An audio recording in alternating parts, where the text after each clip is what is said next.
Buongiorno, bonjour à tous. Je venais de dire, le webinaire d'aujourd'hui est en français, donc bonjour à toutes et à tous. Je m'appelle Nicolas Prinetti, je suis le responsable de la coordination éditoriale de Hachette avec La Scuola, qui est l'éditeur italien partenaire de Hachette. Et j'ai avec moi aujourd'hui Maria Luisa Farinazzo, d'abord depuis Brescia, qui assure le côté technique. Et puis nous avons Diane Guerrier qui nous parle depuis Bari avec un B, ça se trouve dans les Pouilles. Diane Guerrier est votre contact pour l'Italie du centre et du sud pour n'importe quelle question qui concerne les ouvrages de Hachette Fleu publiés en Italie, y compris les ouvrages distribués par La Scuola. Et ensuite, nous avons Léa Marast qui nous parlera aujourd'hui pendant une petite heure des séquences didactiques avec Formidable. Prendre en main une séquence didactique, c'est formidable. Et on parlera spécialement des séquences didactiques avec Formidable, car vous le savez peut-être parce que vous l'avez, certains d'entre vous l'ont sûrement adopté dans leur classe cette année. Formidable est la principale nouveauté éditoriale pour l'enseignement du français, parce que depuis des années, des livres pour l'enseignement du français sont publiés en Italie, toujours avec le même modèle, alors que Hachette, l'année dernière, en sortant cette nouvelle méthode, a voulu un peu casser le modèle en introduisant des nouveautés qui, nous l'espérons, faciliteront et rendront plus agréable le travail en classe aux enseignants et pourquoi pas aux élèves aussi. Et donc, c'est pour ça que Léa nous parlera des séquences didactiques avec Formidable. Ensuite, nous aurons avec nous, dans la deuxième partie, pour nous dire bonjour depuis Paris avec un P, c'est Violaine Jamin, qui est responsable de pédagogique de Hachette Fleu pour l'Italie et pour de nombreux pays européens et pas seulement. Donc, elle sera avec nous tout à l'heure. Et encore un petit mot pour vous dire que après la fin du webinaire, dans les prochains jours, toutes les personnes qui ont participé recevront une attestation, enfin un lien pour télécharger l'attestation de participation, car c'est une formation reconnue. Ensuite, le mail proposera un lien pour revoir l'enregistrement du webinaire d'aujourd'hui et pour télécharger le PDF des diapos qu'on verra ensemble tout au long de notre webinaire, de notre atelier d'aujourd'hui. Ensuite, juste pour vous avertir, on aura des petits moments d'interaction avec Léa qui seront gérés à travers le logiciel Mentimeter. Donc, on aura à flasher avec notre téléphone un QR code qui apparaîtra à l'écran, ou bien on aura à ouvrir une page web et taper un code juste pour répondre par écrit aux questions que Léa nous posera. Vous avez dans l'interface du webinaire de GoToWebinar, vous avez des petites fenêtres qui vous permettent de poser des questions.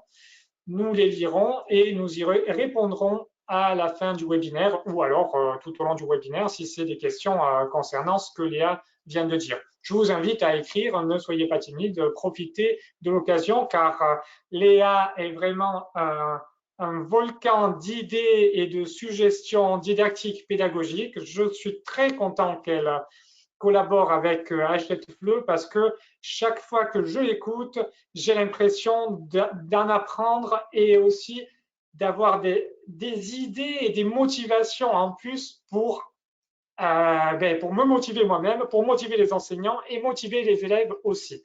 Donc, je suis sûr que le temps que nous passerons ensemble sera non seulement un temps profitable, mais un temps très agréable aussi. Donc, je laisse la parole à Léa et merci. Merci Nicolas. Alors bonjour à toutes et à tous. Bienvenue dans ce webinaire, donc, comme l'a dit Nicolas, qui va vous accompagner dans la prise en main d'une unité didactique, d'une séquence didactique de Formidable. Donc, comme l'a dit Nicolas, je m'appelle Léa Marast. Je suis enseignante de français langue étrangère à l'Institut français de Florence et également à l'école publique. J'ai un petit peu double casquette et puis je suis également formatrice pour Hachette Fleu La Scuola. Donc aujourd'hui, nous allons nous occuper de la prise en main d'une séquence didactique à travers différents éléments. Tout d'abord, je vais vous présenter un petit peu rapidement les différentes ressources qui sont à votre disposition lorsque nous parlons d'une unité didactique, puisque vous verrez que nous allons devoir naviguer un petit peu à travers les différentes pages des manuels, à travers les différentes ressources qui sont à votre disposition. Puis, nous verrons comment structurer une séquence en fonction de l'approche que j'ai choisi d'adopter. Et puis, cas un peu plus pratique, nous déroulerons une séquence didactique ensemble afin de voir concrètement, du début jusqu'à la fin, comment utiliser au mieux, de la façon la plus optimale possible, les unités de Formidable. Comme l'a dit Nicolas, je vous conseille de garder un smartphone ou autre dispositif tel qu'une tablette ou votre ordinateur à portée de main, puisque vous serez mis à contribution tout au long de ce webinaire. Donc, restez réveillés puisque nous allons travailler ensemble. Donc tout de suite, je vous montre les différents éléments qui composent la collection Formidable. Principalement pour vous aider à vous repérer dans la terminologie que je vais utiliser aujourd'hui.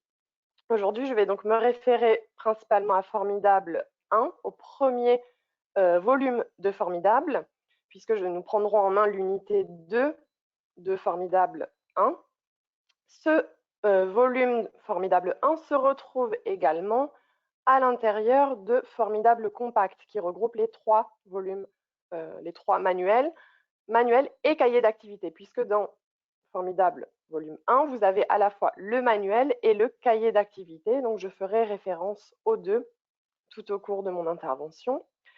Je ferai également référence au guide pédagogique, car vous verrez, c'est un atout précieux dans cette collection. Il est vraiment très bien fait. Je vous expliquerai un peu plus en détail comment l'utiliser tout à l'heure.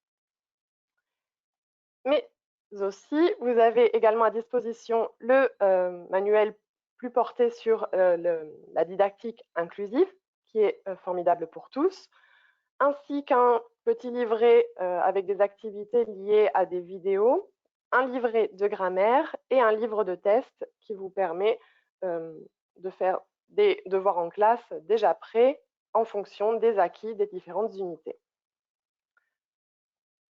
Pour commencer, donc, composition d'une unité didactique, c'est-à-dire à quelle page je vais faire référence tout au long de mon intervention.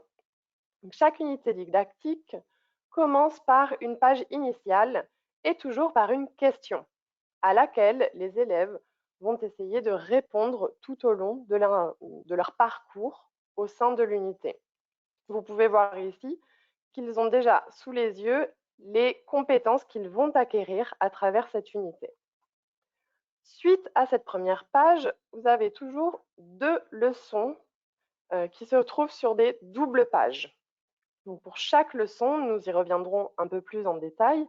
Vous avez donc 2 documents par leçon qui peuvent varier, documents écrits, documents oraux, documents audiovisuels également. Donc une variété de documents.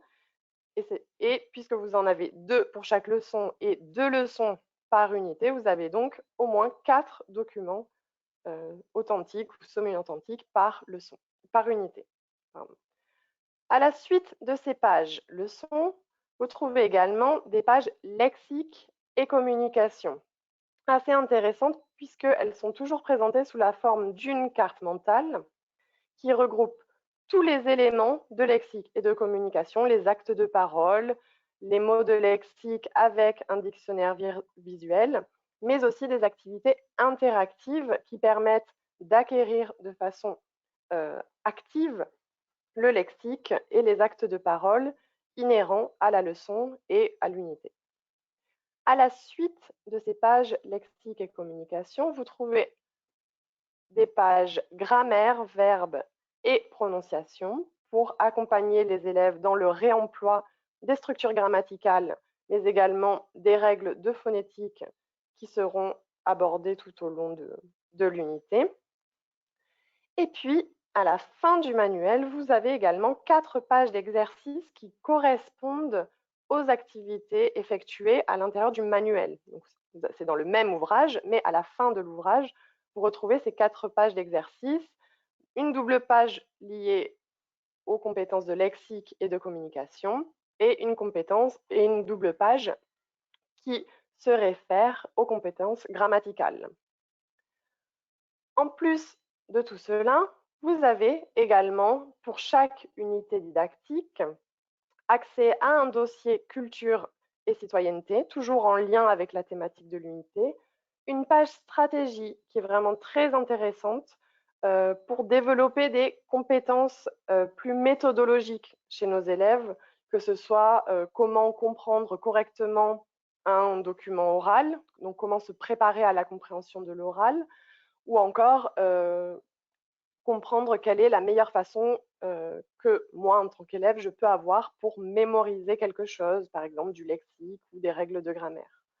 Vous trouverez également un dossier civilisation et toujours des exercices de préparation au DELF. Donc ça, c'est le plus, on va dire, de formidable. Arrivé à ce point-là, j'imagine que vous pouvez vous dire, oulala, ça fait beaucoup, je me sens un peu perdue. Effectivement, il y a beaucoup de pages différentes, beaucoup de ressources différentes, mais c'est justement ce qui fait la richesse de Formidable. Et ce que je vous propose aujourd'hui, c'est justement d'apprendre à naviguer à travers ces pages. On va utiliser cette métaphore de la navigation et du bateau pendant l'heure qui suit pour apprendre un petit peu à se déplacer d'une page à l'autre de la façon la plus efficace possible et la plus facile possible également. Mais pour commencer, je vous avais dit que vous alliez tout de suite être mis à contribution. Eh bien, nous allons commencer par réfléchir ensemble. Parce que moi, vous voyez mon PowerPoint, c'est très bien. Moi, je ne vois personne. Donc, je voudrais un petit peu quand même apprendre à vous connaître. Je vous invite à effectuer la première activité interactive que je vous propose aujourd'hui. Donc, vous pouvez vous rendre soit à travers votre ordinateur ou votre dispositif, quel qu'il soit, sur menti.com et insérer le code suivant, ou scanner le QR code que vous voyez ici pour directement faire l'activité avec votre smartphone et répondre à la question suivante. En général, par quoi commencez-vous une séquence didactique? Donc, je vais ouvrir les votes afin que vous puissiez participer. Et normalement, si tout va bien, vous devriez pouvoir arriver à vous connecter à mon petit sondage. Vous allez avoir différentes propositions, points de grammaire, éléments de lexique, activités de compréhension, activités de production, phonétique, civilisation ou encore autres. Donc, je vous laisse répondre. Je vois que quelques personnes sont en train d'intervenir. 7 personnes. Je vous laisse un petit instant d'adaptation. C'est normal. La première fois, si vous n'avez jamais utilisé Mentimeter, il faut un petit peu voir comment entrer sur le site, insérer le code, puis voter. Donc, ne vous inquiétez pas. Les prochaines activités que nous ferons seront de la même typologie. Vous devrez à nouveau scanner le QR code ou encore insérer le code sur le site menti.com. Mais bon, je pense qu'en termes de scannage de QR code, on est assez bien formés maintenant, toutes et tous. Alors, je vous laisse encore un petit peu participer. Hop. Voilà. Donc maintenant, je commence à vous montrer un petit peu les personnes qui sont connectées. Nicolas, je te vois. Non, oui, j'interviens juste parce que nous avons une enseignante qui n'arrive pas à voter, Madame Lunardi, qui nous écrit.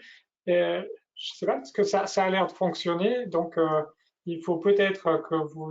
Alors, ça vous va. pouvez… Oui, elle écrit que ça va maintenant. Donc c'est bon. Ah bon, c'est bon alors, on est sauvés. Super. Donc, hop. Donc, je ne sais pas, Nicolas, peut-être que tu vois le nombre de participants pour voir à peu près combien de personnes, où on en est du taux de participation. Oui, c'est à peu près, je crois qu'on est à peu près, parce qu'on a un peu plus de 40 personnes qui sont présentes avec nous aujourd'hui. Merci à tous les participants et une vingtaine de personnes qui ont voté. C'est un bon score.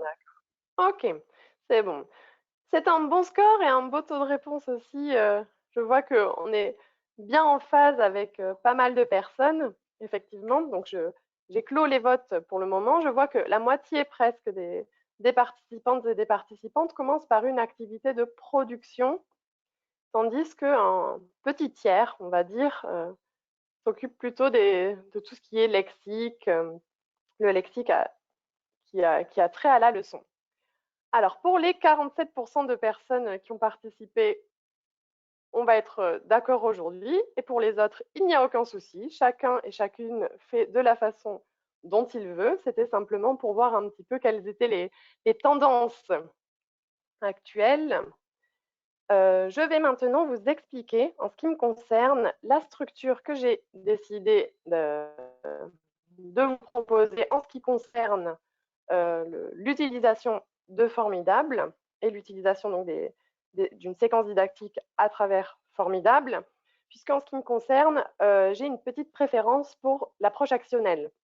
L'approche actionnelle, donc c'est cette méthode de didactique des langues qui ne concerne pas seulement le français langue étrangère, mais qui concerne en fait la didactique des langues de façon au niveau européen, que ce soit didactique de l'anglais, de l'espagnol, de l'italien comme langue étrangère également, qui est préconisé par le cadre européen de référence pour les langues et que l'on trouve dans les méthodes d'enseignement les plus récentes au niveau européen, même si en Italie, je tiens à préciser que les manuels Hachette, la Scuola sont les précurseurs de cette approche actionnelle, qui est donc une approche qui va du sens vers l'action, donc qui permet aux élèves de devenir de véritables acteurs et actrices sociaux à travers l'utilisation de la langue. La langue va vraiment devenir un outil pour eux pour évoluer dans une société toujours plus internationale. Et donc, tout ce qui est compétences linguistiques, telles que la grammaire, le lexique ou encore la prononciation, vont servir d'outils pour arriver à une action finale, à une tâche à accomplir dans la langue cible. Et c'est donc à partir de cette approche-là que je vous propose aujourd'hui de rentrer, de prendre en main, de rentrer dans Formidable, de prendre en main une séquence didactique. Pourquoi ce choix? Eh bien parce que, donc ici je vous laisse avec une petite citation d'un livre qui nous sert à nous en tant qu'enseignantes et enseignants de français, que vous trouvez également dans les collections Hachette Fleu. Pourquoi l'approche actionnelle? Parce que c'est une approche qui génère de la motivation. Elle génère de la motivation, ce qui est très important puisque, comme vous le voyez ici, dans cette citation que je vous propose, la motivation n'existe pas toujours dans nos classes, puisque nous avons affaire à ce que l'on appelle un public captif qui a choisi dans une certaine mesure d'étudier le français plutôt que l'espagnol ou l'allemand, d'accord, mais qui n'a pas forcément choisi d'étudier une langue étrangère. Donc il faut absolument créer cette motivation dans l'ensemble de la classe et pas seulement auprès des personnes qui seraient par intérêt personnel plus attirées par les langues étrangères. Comment cette approche génère de la motivation? Eh bien, tout d'abord par l'intérêt du travail, le côté un petit peu nouveau des activités proposées et la proximité vis-à-vis de la réalité des étudiants et des étudiantes, puisque, comme vous pourrez le voir, nous partons toujours d'éléments qui sont dans le contexte quotidien et personnel, professionnel, éducatif de nos élèves. Il y a également tout un côté actif, action, qui dit actionnel dit action, donc il y a toute une partie active qui permet aussi aux élèves de ne pas voir le temps passer en classe. Donc ça, c'est aussi quelque chose d'important parce que en fonction des activités que l'on propose, nous avons toutes et tous été étudiantes et étudiants à un moment, donc on sait que parfois, en fonction des professeurs, ça peut être un peu l'heure peut passer un petit peu lentement. En revanche, avec des activités liées à l'approche actionnelle, les élèves vont être actifs constamment et donc ils auront constamment aussi ce sentiment de progresser, d'obtenir des résultats de façon immédiate, donc des petits résultats mis bout à bout qui vont leur permettre ensuite de réaliser un gros résultat. Et puis, c'est également une approche qui est beaucoup plus inclusive en termes de style cognitif, par exemple, mais également en termes de compétences développées et qui s'adapte aussi mieux aux élèves qui ont des besoins spécifiques. Donc finalement, c'est une méthode qui motive davantage les élèves, qui les rend plus heureux en classe et donc qui donne aux élèves davantage envie d'étudier le français de cette façon-là. C'est mon choix.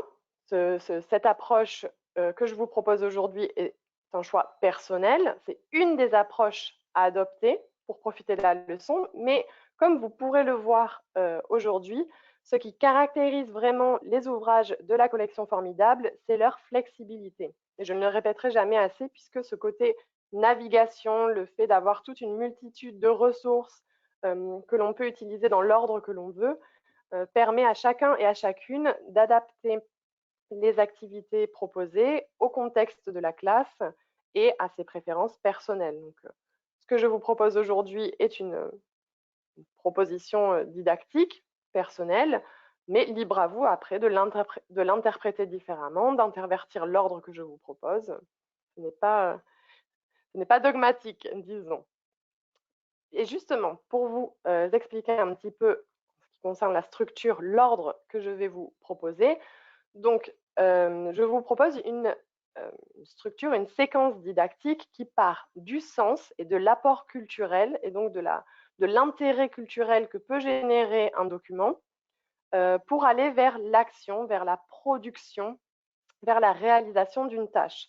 Nous allons donc commencer par des activités ici de compréhension qui vont nous permettre également de repérer des éléments de langue qui ensuite seront conceptualisés et mémorisés pour ensuite les réutiliser dans la phase de production et d'action, évidemment. Vous avez ici une progression qui peut vous sembler assez linéaire, mais je tiens également aussi à préciser que ces opérations ne sont pas nettement séparées, c'est-à-dire qu'on peut tout à fait comprendre et mémoriser en même temps. Ce n'est pas parce qu'on est encore dans la phase de compréhension qu'il faut absolument s'interdire de mémoriser des mots de lexique ou de conceptualiser une règle de grammaire.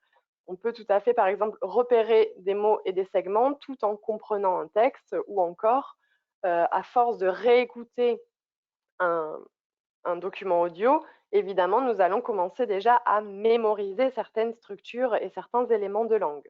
Donc, c'est une progression qui se veut un petit peu linéaire, mais qui peut aussi être, elle aussi, assez flexible, finalement. Donc, voilà un petit peu la structure de ce que nous allons faire aujourd'hui, du voyage en bateau dans lequel je vous emmène. Et donc, pour commencer, comme je viens de vous l'expliquer, nous allons commencer par la phase de compréhension, à travers laquelle nous allons donc mettre en place des stratégies de compréhension qui partent de ce que les élèves savent déjà, de ce qu'ils et elles connaissent, ce qui va leur permettre de se sentir rassurés et de susciter un intérêt particulier aussi vis-à-vis des activités. Pour ce faire, comme je vous ai un petit peu montré les différents éléments qui composent une unité didactique, nous allons aujourd'hui commencer par la leçon 3 de l'unité 2 de Formidable et en particulier par le document iconographique, par cette image que vous voyez ici et qui introduit le premier document de cette leçon 3. Donc, je vous laisse un petit peu l'observer puisque je vais à nouveau vous demander de contribuer en me disant, donc, suite à votre observation de cette image, dites-moi un petit peu ce que vous voyez, qui sont les personnes que vous voyez et quels objets vous voyez sur cette image. Donc, je vais à nouveau vous réactiver les votes sur Mentimeter pour vous permettre de participer. Et donc, Oui, oui, j'interviens juste pour te demander, Léa, si tu peux juste laisser un tout petit peu de temps de plus pour voter, car lors de l'interaction évidemment. précédente, certains enseignants ne sont pas arrivés à intervenir à temps. Donc, Pardon, très bien. Oui, oui, on oui, laisse pas de souci. le temps de scanner le code avec le smartphone ou de Et taper menti.com, insérer le code 66 05 71 48, le rentrer et de voter. Voilà. d'accord.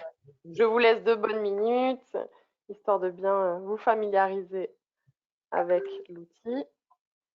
Et puis, nous allons ensuite pouvoir réagir ensemble. Alors, comme vous pouvez le voir, quand vous avez l'interface de Menti qui va s'ouvrir, vous pourrez insérer 3 mots. D'accord? J'ai limité un petit peu, comme nous sommes quand même assez nombreuses et nombreux, vous pouvez vous contenter de mots plus que des phrases.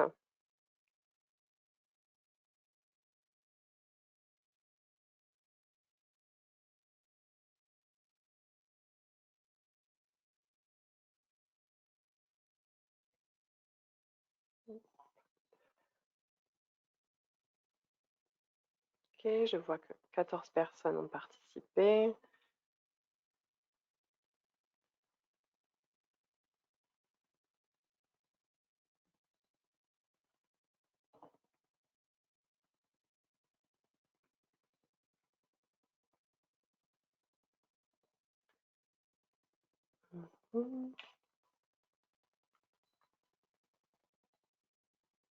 Voilà, c'est vraiment ce que comme vous pouvez le voir ici, on part vraiment de quelque chose qui est à la portée des élèves, puisqu'il s'agit simplement de dire ce que l'on voit avec les mots que l'on a.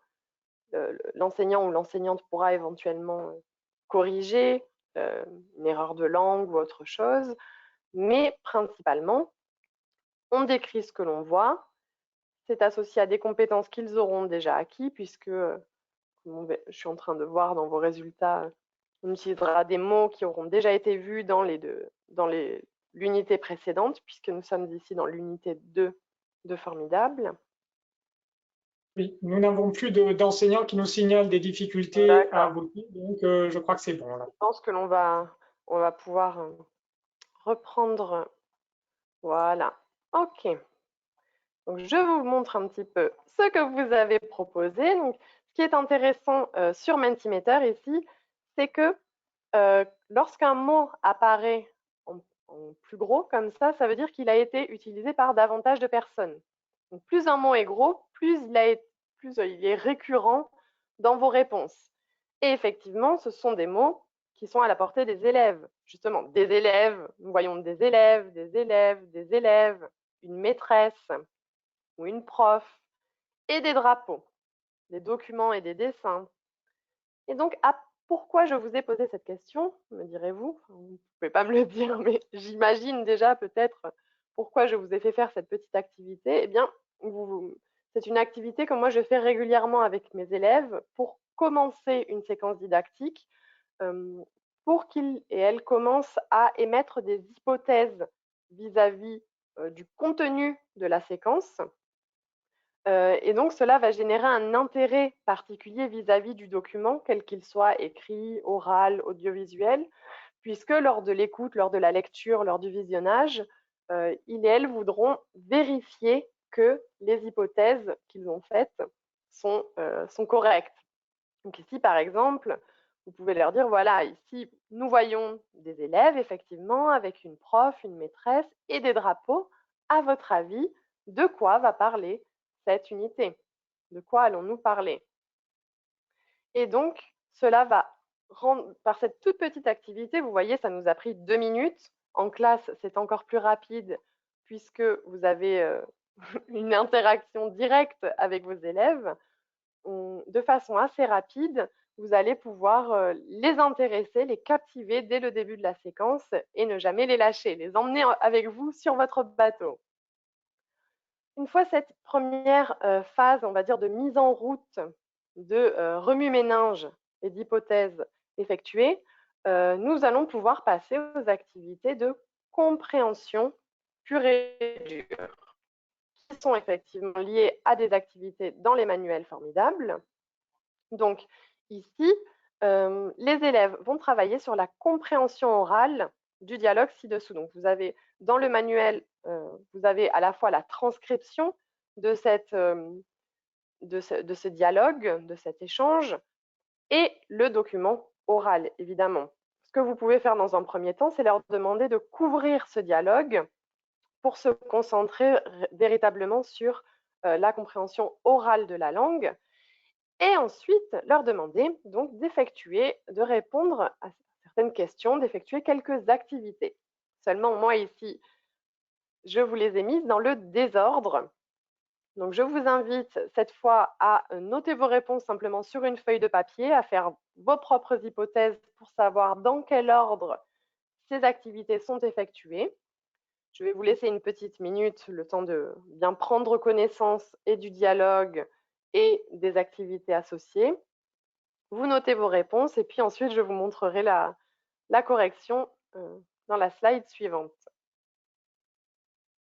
Je vous laisse réfléchir un instant et je vous expliquerai ensuite dans quel ordre et pourquoi nous allons effectuer ces activités.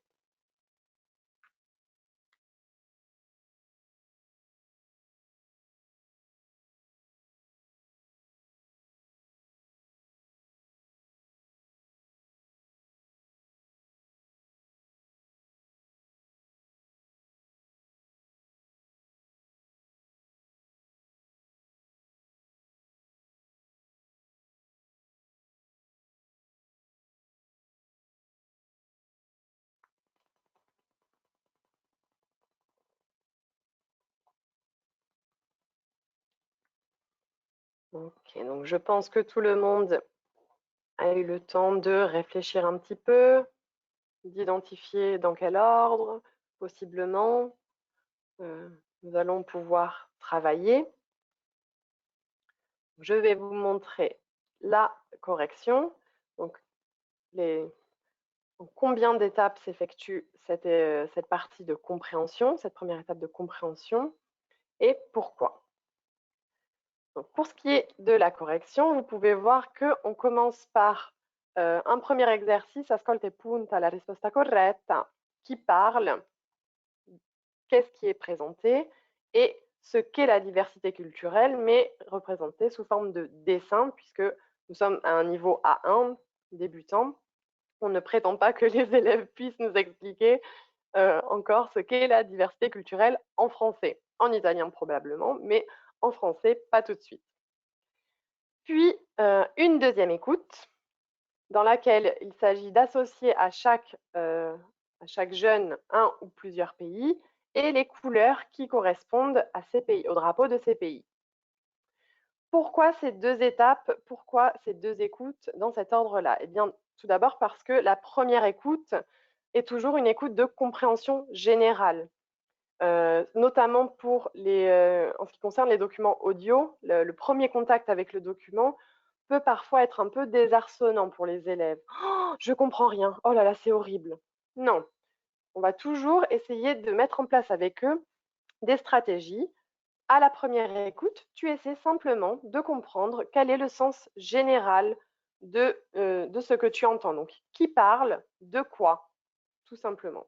Ce à quoi répondent les 3 premières questions. Et puis, dans un second temps, puisqu'on aura un petit peu dédramatisé la situation, bah, tu vois, tu peux y arriver. Tu as identifié que ce sont des élèves qui parlent, qu'ils présentent des drapeaux, donc tu as compris des choses. Mais maintenant que tu as compris le sens général, tu peux aller voir de façon un peu plus affinée, un peu plus précise, de quoi ils parlent par rapport à ces drapeaux. Donc, ils parlent de pays, ils parlent de drapeaux, des couleurs des drapeaux. Et donc, c'est une compréhension en deux étapes qui permet de partir de ce que les élèves savent déjà, puisqu'ils ils connaissent les mots élèves, adolescents et amis. Ils peuvent comprendre assez facilement les mots photo, personne, éventuellement drapeau, on peut expliquer le mot de lexique, mais on s'appuie sur aussi des formes similaires, puisque souvent ce sont des dialogues, des lettres, des emails. Donc on peut aussi partir du fait qu'ils connaissent la forme du document pour ensuite aller vers quelque chose qu'ils vont découvrir, quelque chose d'un peu nouveau, mais qui est à leur portée, dans leur zone de, leur zone de confort un petit peu poussée, on va dire. Et donc, une fois que vous avez fait tout cela, vous avez effectué la première étape de cette séquence, qui est de votre séquence didactique, qui est l'étape de compréhension. Nous allons maintenant voir comment passer de la compréhension à la conceptualisation, qu'elle soit lexicale ou grammaticale. Et pour ce faire, justement, je vais encore vous mettre à contribution, puisque vous allez me dire conceptualiser, très bien, mais conceptualiser quoi? Eh bien, ça va être à vous de me le dire. Vous allez à nouveau pouvoir vous rendre sur Mentimeter et indiquer, selon vous, donc vous allez voir 3 entrées possibles sur Mentimeter, et je vais vous demander de m'indiquer, selon vous, un acte de parole. Donc, est-ce que c'est présenter un ami? Est-ce que c'est décrire une personne? Est-ce que c'est réserver une chambre d'hôtel? Un élément de lexique et un élément de grammaire que permet de travailler ce document selon vous. Donc, à nouveau, je vous donne 2 bonnes minutes pour réfléchir et commencer à intervenir. Puis nous verrons ensemble vos propositions que nous pourrons comparer avec ce qu'il en est sur le guide pédagogique.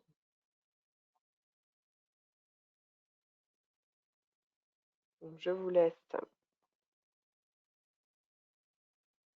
vous connecter. À votre avis, qu'est-ce que l'on peut apprendre à faire, à dire avec ce document? Quel point de grammaire on peut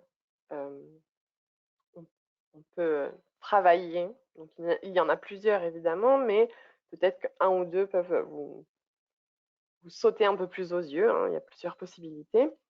Et ensuite, quel point de lexique aussi, sachant que nous sommes donc dans Formidable 1, unité 2, donc on est vraiment dans un niveau A1.1, si vous voulez. Donc je vois que quelques personnes commencent à voter, n'hésitez pas à intervenir, tout est bon à prendre.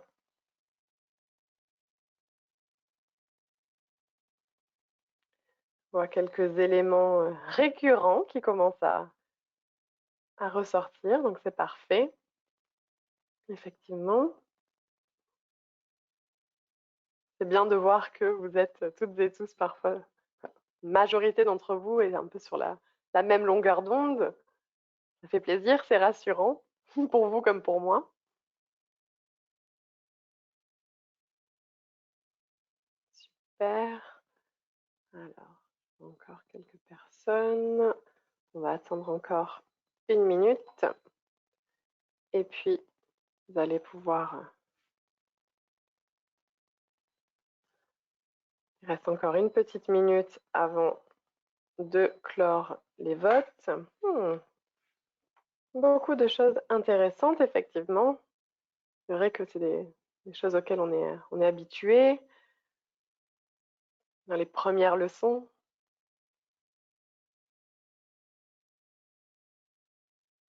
Je vais pouvoir commencer à vous partager les réponses, vos réponses.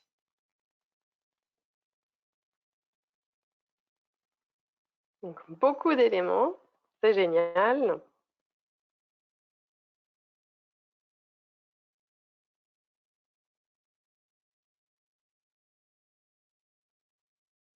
Voilà, encore une dizaine de secondes, mais comme vous pouvez le voir ici, nous avons déjà un élément assez récurrent que l'on retrouve ici, ce sont les couleurs. Effectivement, puisqu'on retrouve beaucoup de noms de couleurs dans le dialogue, mais je vois aussi beaucoup, alors parce que ça n'a pas toujours été formulé de la même façon, mais la nationalité, dire la nationalité, quelle est ta nationalité, présenter des drapeaux, qui sont présents également. Ça va m'intéresser. Oui, donc présenter un objet, présenter un drapeau. OK. Les pays et les nationalités. Donc, on est vraiment dans les drapeaux, les couleurs, les nationalités. Effectivement, vous allez voir un petit peu ce que vous préconise le guide pédagogique ensuite. Pour ce qui est des éléments de grammaire, je vois les adjectifs. Donc, j'imagine que ça peut être l'accord des adjectifs, peut-être, oui. Ou encore poser des questions, donc les structures pour poser des questions, les prépositions liées au pays, super.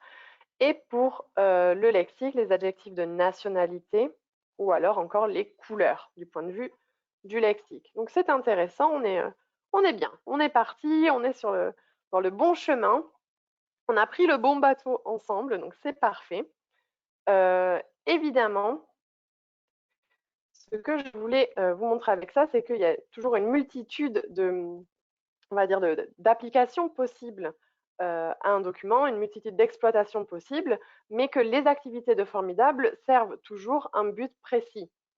Ce but précis, évidemment, il ne tombe pas du ciel.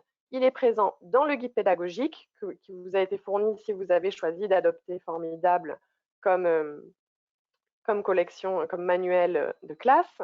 Ce guide pédagogique se présente toujours de la même façon. Au passage, je vous le présente. Donc, vous avez le manuel de l'élève qui est représenté au milieu de la double page avec les corrections directement sur le manuel en vert ici. Ne vous inquiétez pas si vous ne voyez pas correctement, vous n'arrivez pas à lire, je vais zoomer dans un instant. Mais ce qui nous intéresse aussi, ce sont les indications qui sont données à gauche et à droite concernant chacune des activités. Ici, comme nous nous occupons du document 1, je vous ai un petit peu zoomé sur chacune des activités. Et pour chacune d'entre elles, en fait, si vous regardez les titres donnés aux activités dans le guide pédagogique, vous voyez que vous avez déjà des actes de parole, des objectifs fonctionnels, des compétences qui sont mises en évidence.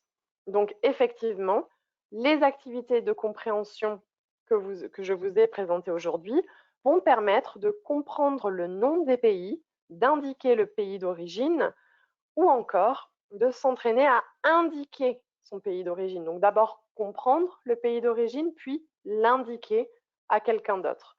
Donc effectivement, pour ensuite travailler sur cela, pour pouvoir effectuer ces actes de parole précis, nous allons avoir besoin d'outils linguistiques. Et c'est justement ce qui nous amène à la troisième étape de notre voyage en bateau, la partie de conceptualisation et de mémorisation lexicale. Alors là, pour ce qui est de l'ordre, mais conceptualisation lexicale puis grammaticale, c'est un choix que j'ai fait moi, mais en fonction des leçons, en fonction des besoins, vous pouvez tout à fait décider d'intervertir et de traiter d'abord la grammaire, puis ensuite le lexique. Mais en ce qui concerne cette séquence didactique et cette leçon, je trouvais ça plus efficace de traiter d'abord le lexique. Vous verrez pourquoi dans un instant, justement. Donc, pour passer de la compréhension du document à la conceptualisation lexicale et à sa mémorisation, il va falloir en fait naviguer et aller à la page suivante par rapport à la page leçon et se reporter aux pages de lexique et communication.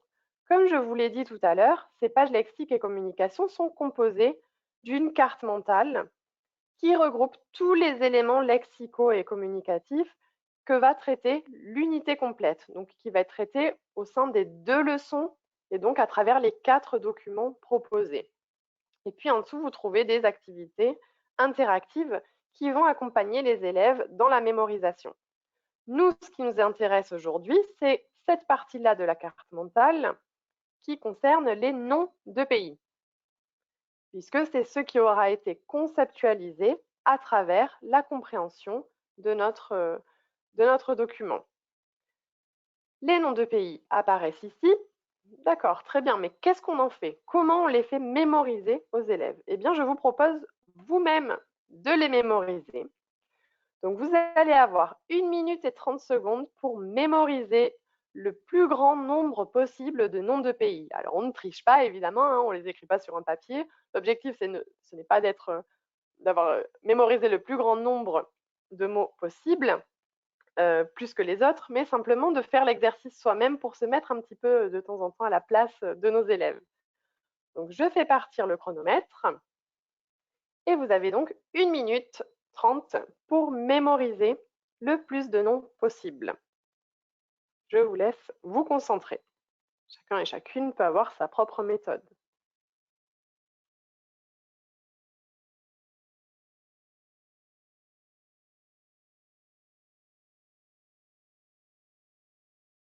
Excusez-moi, petite erreur de frappe.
Ok, notre minute 30 est passée. Maintenant, vous allez pouvoir retourner à nouveau sur Mentimeter et écrire le plus grand nombre possible de pays dont vous vous souvenez, donc avec l'article. Donc, je vous laisse à nouveau scanner le QR code ou encore aller sur le site menti.com et insérer le code. Après, si vous l'avez ouvert depuis l'ordinateur, vous pouvez voir que ça change les pages changent au fur et à mesure, donc il vous suffit de le laisser ouvert finalement, et vous n'aurez plus à faire cette gymnastique à chaque fois. Même chose sur le téléphone en réalité. Je vous laisse donc aller sur Mentimeter et vous écrivez le plus de noms possible de pays dont vous vous souvenez que vous avez lu dans la liste précédente, si possible avec l'article.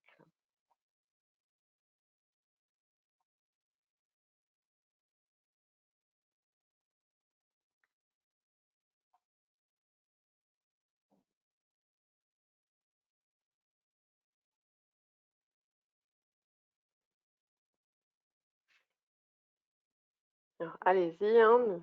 Ce n'est pas grave, même si vous vous souvenez seulement d'un ou deux pays, ce n'est pas grave. Justement, ça vous montre un petit peu comment fonctionne votre mémoire, comment fonctionne la mémoire de nos élèves. N'hésitez pas à aller intervenir. Oh, je vois qu'on a des personnes avec une mémoire vraiment d'éléphant. Allez-y, allez-y.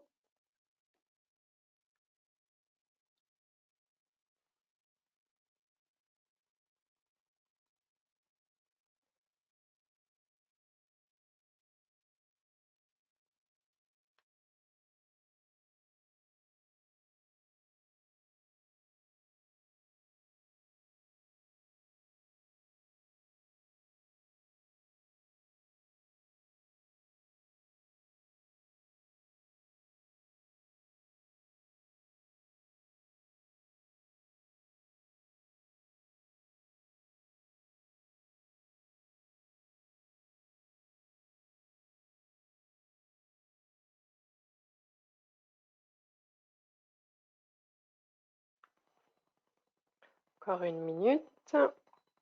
Et je vous montre un petit peu vos résultats. Bien, bonne capacité de mémorisation, je vois, parmi nos participantes et nos participants. C'est génial.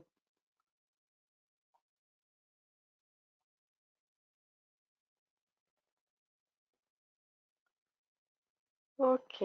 Alors, on va pouvoir s'arrêter là, car le temps court et on a encore plein de choses à faire. Donc, je vous montre un petit peu ce que vous avez fait, vos résultats. Donc, comme vous pouvez le voir, de bonne mémoire.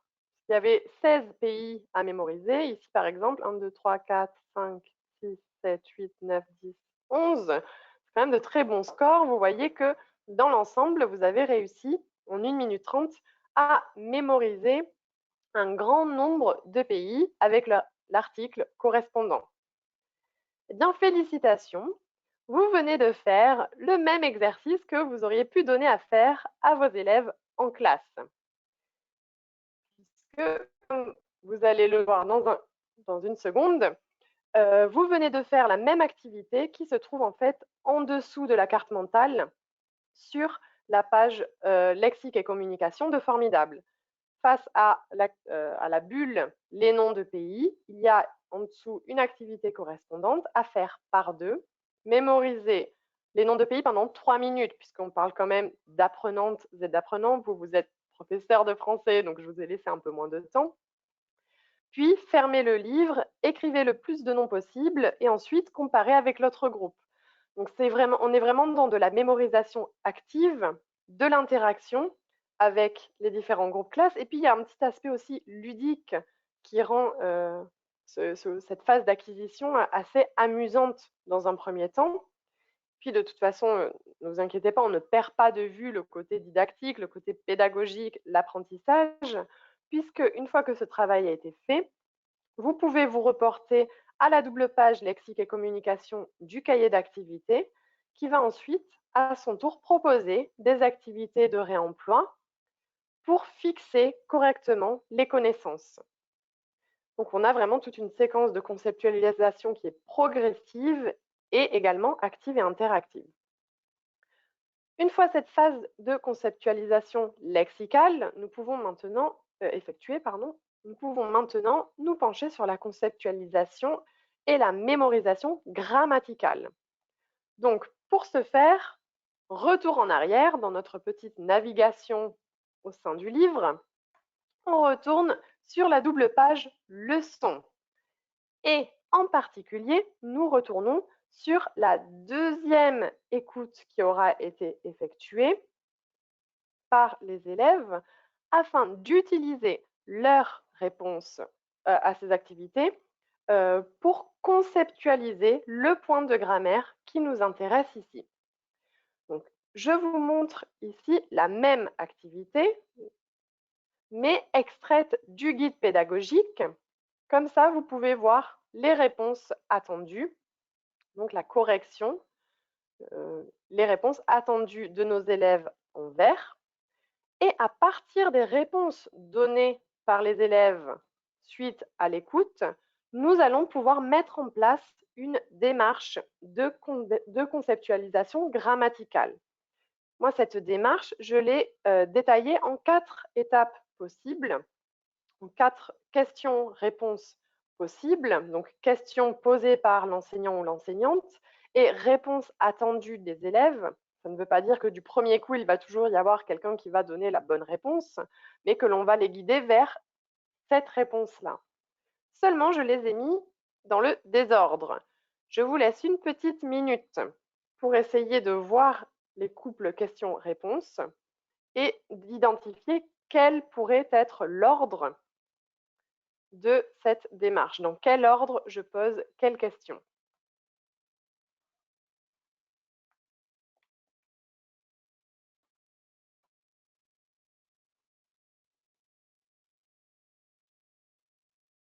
Je vous laisse une petite minute parce que le temps est court, mais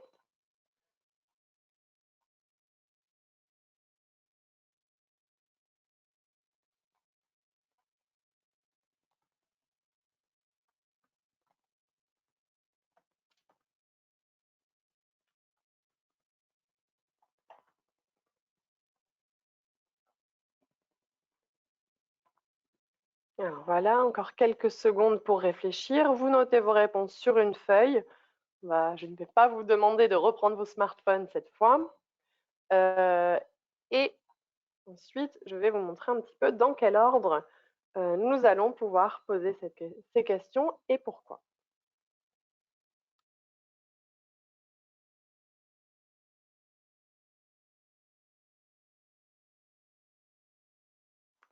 Ok, donc voilà, pour ce qui est de la correction. Donc, vous avez toujours notre point de départ qui est les réponses aux questions de compréhension orale. On commence par demander de regarder les réponses et de dire quelle information on donne.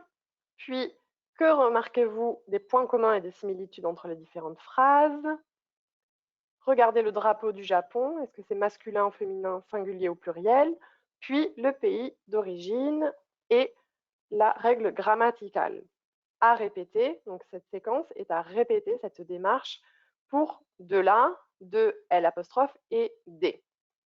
Pourquoi cet ordre proposé pour les questions et les réponses? Eh bien, parce que notre point de départ, comme je vous l'ai dit au tout début de notre rencontre, est le sens. On part du sens, puisque pour l'instant, on n'a pas encore parlé de grammaire. On est vraiment dans la compréhension orale d'un document afin d'acquérir des compétences. Donc, utiliser comme ça de but en blanc des termes de grammaire, on n'est pas ça peut arriver un petit peu comme une surprise pour les élèves. Et peut-être qu'ils ne connaissent pas certains termes de grammaire encore, surtout au collège comme ça. Donc, on leur demande simplement quelle information vous donnez dans vos réponses. Je dis le pays. Je dis le pays d'origine. D'accord, je pars du sens. Ensuite, on peut leur demander de regarder justement la structure qu'ils utilisent pour parler du pays d'origine. Donc, vous remarquez des points communs, des similitudes? Oui, on voit le nom du drapeau et du, de, la, des, plus le nom du pays. Donc, on a une structure similaire. Intéressant. Maintenant, on va se concentrer sur une première structure, le drapeau du Japon. Et on va demander si c'est masculin ou féminin, singulier ou pluriel. Mais ici, ce sont eux et elles qui vont répondre aux questions. On ne va pas forcément tout de suite leur dire « Ah ben vous voyez, le drapeau du Japon, c'est masculin singulier ». Ce sont eux et elles, par une simple question rapide, qui vont y arriver et donc qui vont être actifs et actives au sein de ce processus. On les fait réfléchir sur la structure dans un deuxième temps. Puis, à la fin, on récapitule en faisant le lien entre le sens, vraiment la compétence de communication, et l'outil grammatical qui me permet d'exprimer cela. Donc, pour exprimer le pays d'origine, l'appartenance, si c'est masculin singulier, j'utilise, et la classe est censée répondre du, parce que progressivement, ils ont déterminé que c'est du que l'on utilise pour un pays masculin singulier. Et donc, vous avez petit à petit cette progression qui va du sens vers la grammaire et donc ensuite de la grammaire, évidemment, vers la communication. Avant de passer à la phase de production, il va falloir quand même fixer ces structures. Et pour ce faire, on navigue à nouveau dans notre manuel et on se rapporte aux pages grammaire et verbe. Donc ici, vous avez la page grammaire et verbe qui correspond, en particulier la première colonne, donc, qui permet de conceptualiser de façon même visuelle la règle de grammaire, la préposition de plus article, de faire une première activité qui va être plutôt d'association, tandis que la deuxième va déjà aller vers l'interaction, si vous voulez. On est déjà dans une phase un petit peu de réemploi, d'interaction, tandis que la première activité, elle, était plutôt de travail individuel, ce qui permet aussi de varier les typologies d'activités et donc de satisfaire l'ensemble des styles cognitifs de nos apprenants aussi.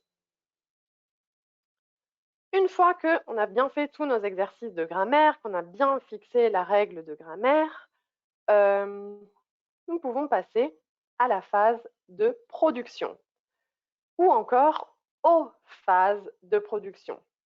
Puisqu'en fait, dans Formidable, nous avons une leçon qui est en 2 étapes.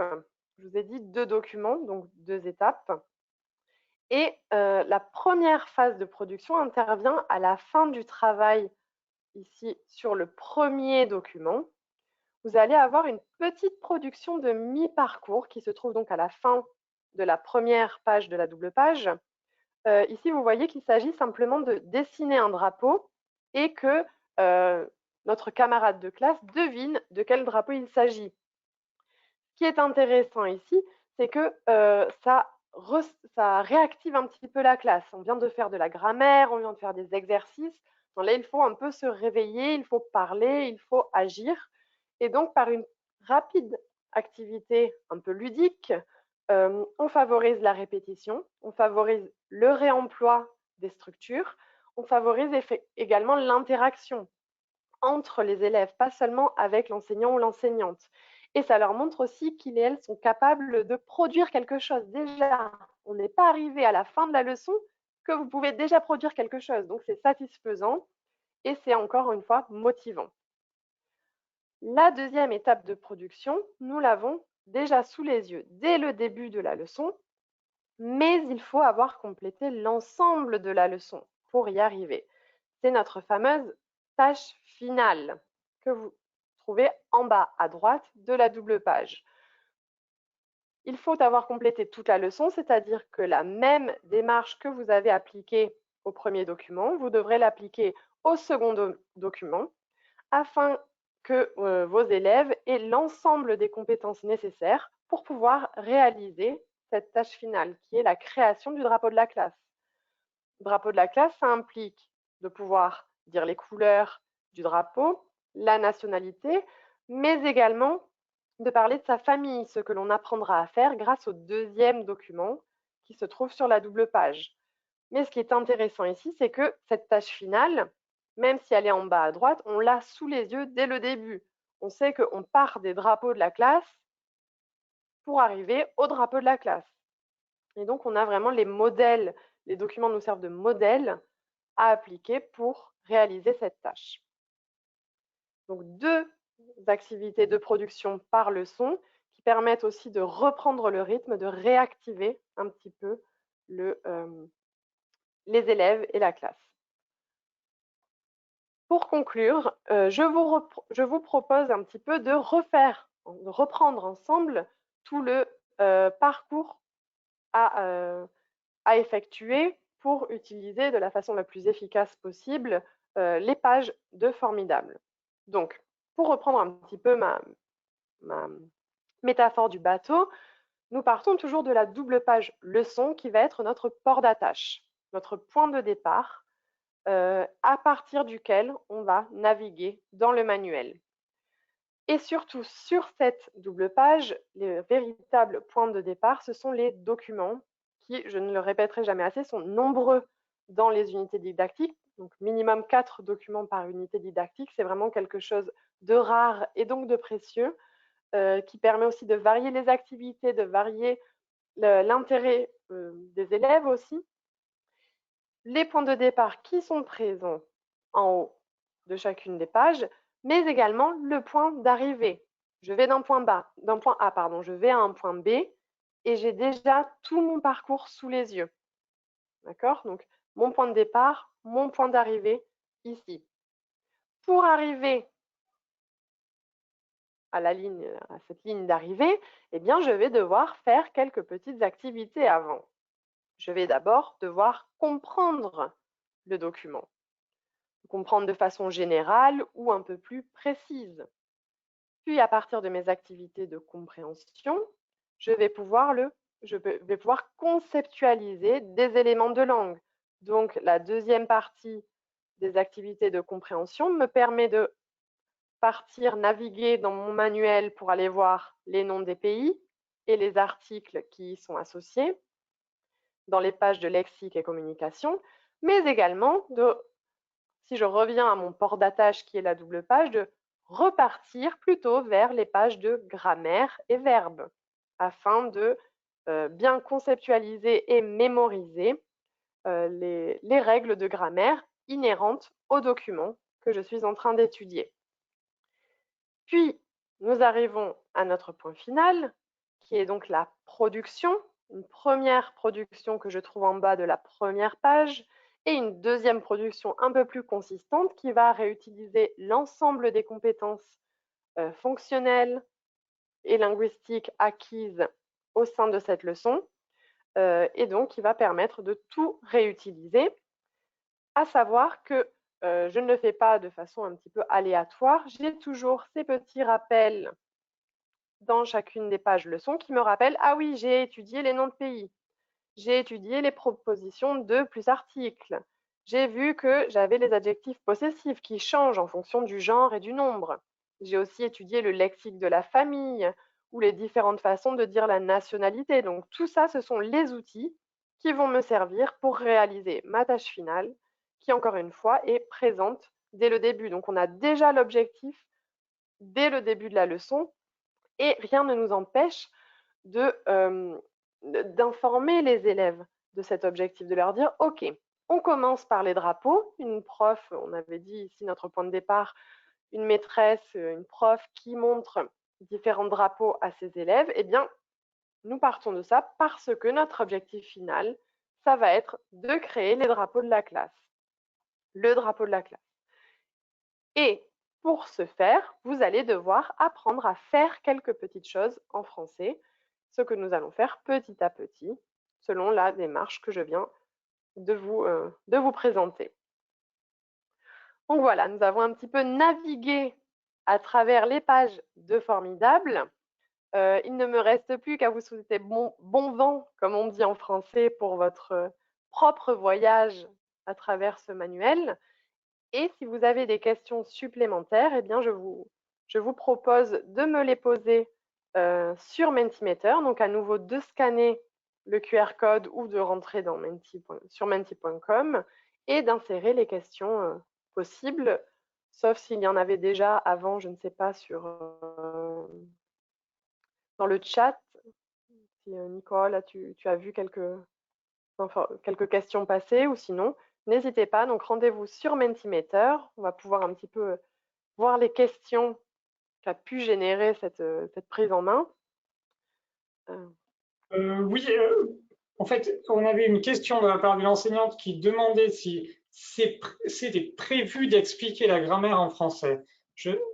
En feuilletant l'ouvrage, le manuel Formidable, j'ai bien vu que tout au long des 3 niveaux, les règles sont expliquées en italien dans les pages grammaire et verbes.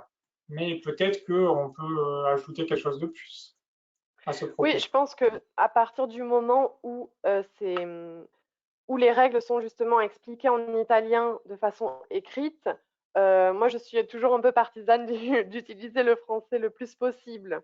Et donc, avec des mots simples, masculin, féminin, singulier, pluriel, en indiquant la traduction sur le livre qui est affiché au tableau, pourquoi ne pas imaginer faire la conceptualisation en français?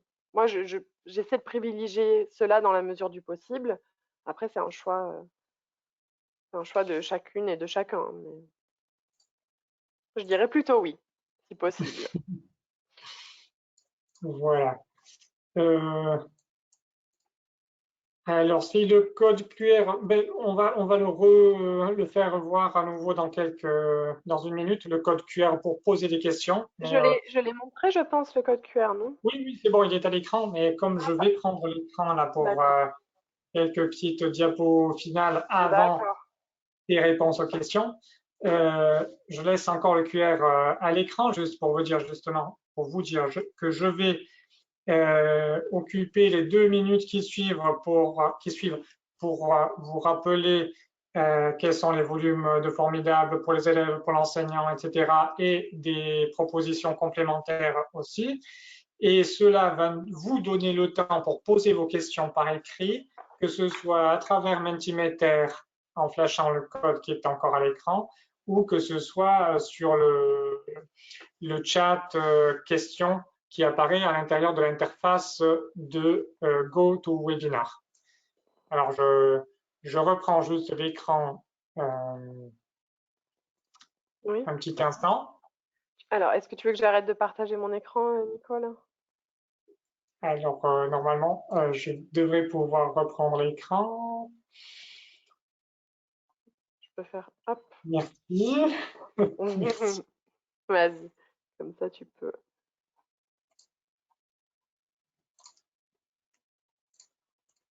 Je vais, excusez-moi, je vais y arriver. Voilà, merci.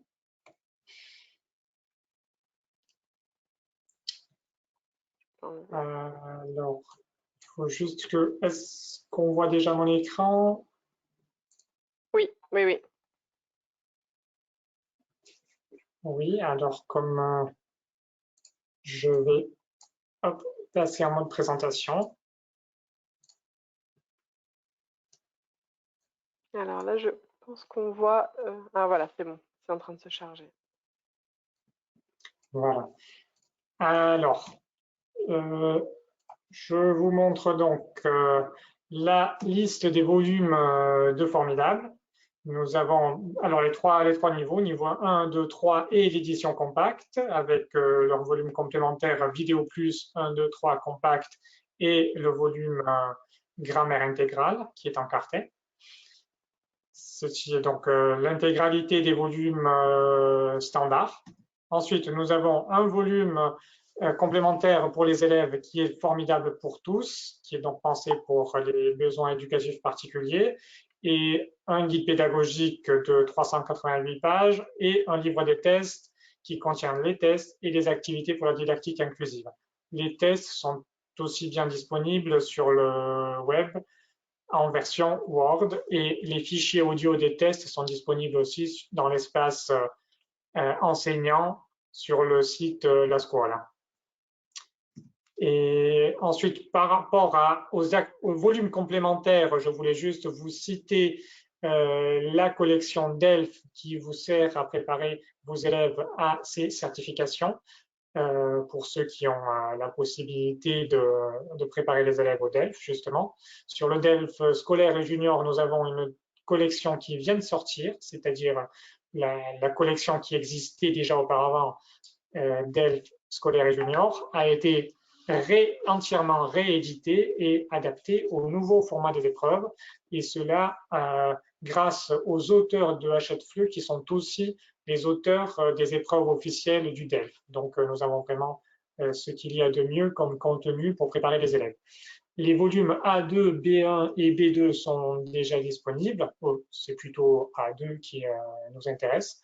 Le volume A1 sortira au mois de janvier. Donc, il ne manque plus que le A1 pour compléter la collection. Mais la collection de préparation aux certifications DELF existe aussi bien dans l'édition pré-nouveau format d'épreuve. Et là, vous avez tous les niveaux, du A1 au B2 complet. Voilà, dans le PowerPoint que vous recevrez en PDF dans les prochains jours, vous pourrez cliquer sur les liens que je vous ai mis dans cette diapo, les liens qui vous présentent des extraits des volumes DELF, le site avec les prix italiens et les audios de tous les niveaux, et les ressources numériques des ouvrages. À côté, je voudrais encore vous mentionner la collection LFF qui vous permet de proposer des élèves des lectures. Nous couvrons tous les niveaux, donc du A1 au B2. Je vous ai proposé dans cette diapo les titres, certains des titres du A1 jusqu'au B1. Et sur la première ligne, vous voyez certains titres de fiction et sur la deuxième ligne, des titres de classiques. Les fictions sont entièrement en couleur et de nombreux volumes disposent de fiches spécifiques pour l'enseignant et pour les élèves qui sont téléchargeables à partir du site Hachette Fleu et qui vous permettent de suivre la lecture de vos élèves à travers une série d'activités très ponctuelles et très spécifiques par rapport au chapitre de chaque livre. Il s'agit des niveaux du A1 à partir du A1. Donc, que ce soit la lecture ou que ce soit les activités pédagogiques, c'est vraiment réglé sur le niveau des apprenants et sur les nouveaux apprenants, aussi bien que sur les élèves qui ont une compétence un peu plus élevée par rapport à l'apprentissage du français.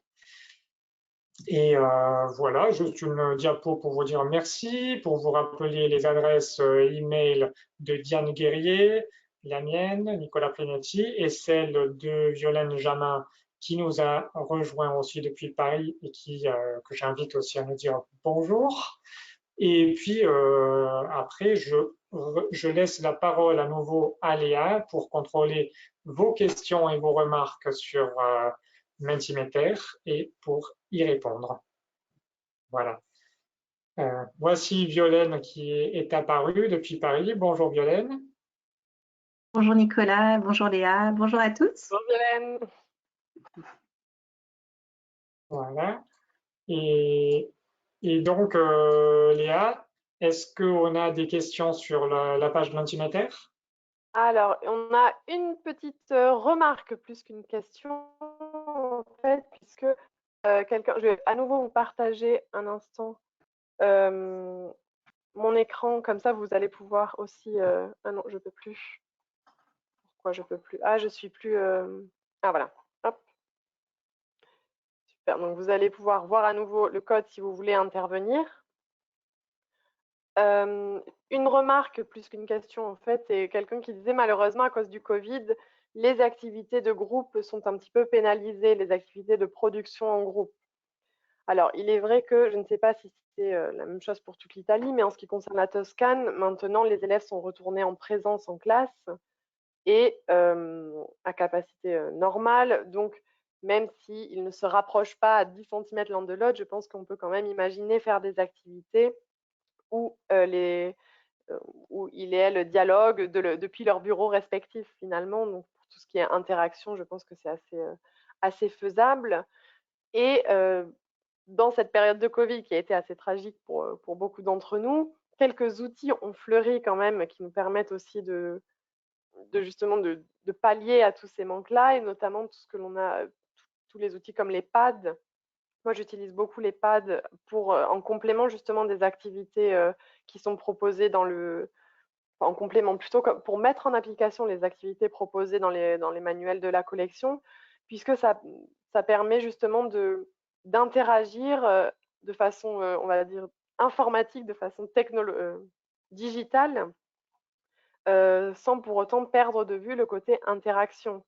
Je peux penser, par exemple, vous montrer des choses comme ça, donc ça c'est une activité que j'ai faite à partir d'un autre manuel de la collection qui est Cosmopolite, mais où il s'agissait donc vraiment avec des grands débutants d'imaginer des situations. Donc même chose, moi à l'Institut français on a des cours hybrides, donc ils ne pouvaient pas toujours être présents en classe, et bien je leur ai demandé de faire l'activité sur ce pad. Donc chacun ou chacune donnait le nom disait qui parle, qui est présent sur l'image, où ça se passe, à quel moment de la journée et de l'année, et ce qu'il se passe. Donc vraiment, ça, ce sont des choses qui peuvent être mises en place assez facilement pour pallier justement aux contraintes que la période du Covid a apportées. Donc voilà une proposition, j'espère. Oui, l'exercice auquel on s'est tous consacrés, ça a été celui de transformer en numérique des activités d'interaction, parce que la langue s'appréhende, s'apprend et se mémorise beaucoup mieux à travers l'interaction qu'à travers l'étude individuelle. Et donc, il s'est agi pour Oui. tous les enseignants de trouver les bons outils numériques pour remplacer une interaction physique de proximité. Mais ceci dit, on espère vraiment que l'année scolaire qui vient de commencer puisse nous permettre de faire des interactions réelles à proximité. Je pense que oui, c'est assez faisable vu les situations dans les classes à l'heure actuelle. C'est vrai que moi, j'ai repris à l'école également, comme je pense beaucoup de mes collègues qui ont participé aujourd'hui. Et même si les élèves ont les masques, justement, donc on peut quand même on peut se permettre de remettre en place des activités de groupe. Je sais que ça a été fait dans mon école. Ce n'est pas impossible. Ça a été difficile au cours de l'année passée, des derniers 1 an et demi, mais je pense que maintenant on peut retourner à quelques activités un peu plus interactives, physiquement interactives même. Oui, c'est ce qu'on espère bien, mais en tout cas, on est devenus des experts des alternatives numériques aussi. Oui, aussi. Ensuite, nous avons une question d'une enseignante qui signale des difficultés avec l'application La Scuola parce que le livre se bloque. Alors, c'est peut-être Scuola Book, l'application dont Madame Piccione parle.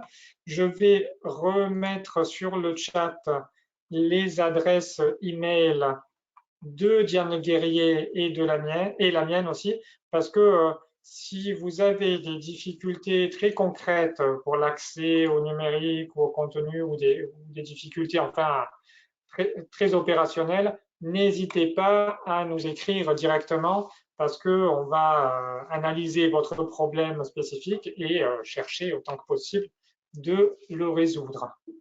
Voilà, j'ai mis dans le chat du webinaire les contacts email de Diane Guerrier, le mien et celui de Violaine Jamin aussi.